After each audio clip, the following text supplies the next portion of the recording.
Cyber criminals coming up with new ways to drain bank accounts of unsuspecting victims. Now they are romancing Americans out of billions of dollars. Eamon Javers joins us right now with the latest cyber scam. Hi, Eamon.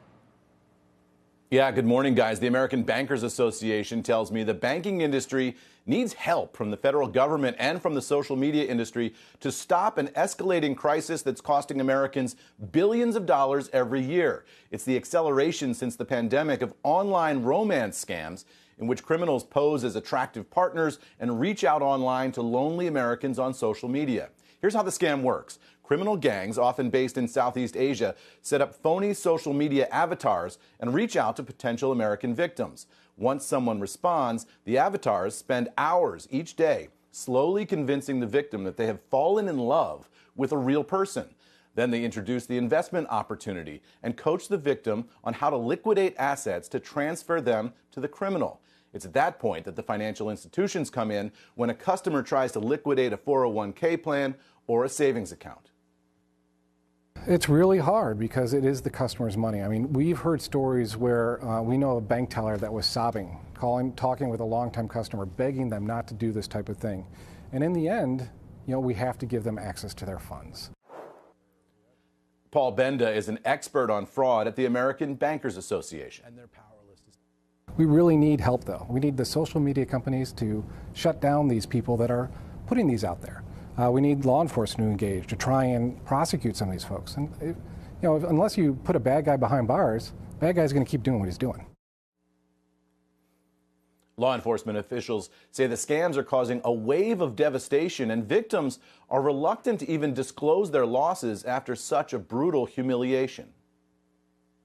I have never heard the depths of despair that you get when someone realizes that the life they thought they had is completely gone.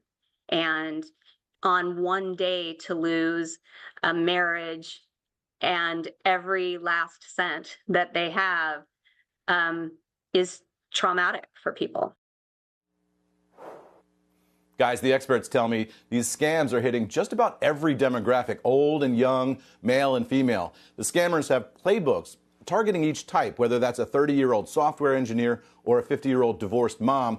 But all of the victims have one thing in common.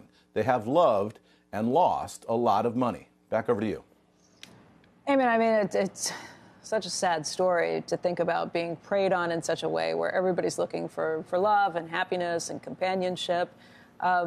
The interesting take, though, may be that the bankers are targeting social media and saying those companies bear some responsibility. I mean, it's something we've heard again and again about how social media may have changed some aspects of our life for the better, but there's a lot of downside, too. And to not bear any responsibility for that, I think, gets frustrating.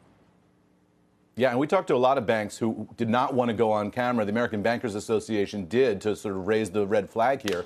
And what they're saying is that, they want the social media companies to throttle this kind of traffic. They believe that that's possible.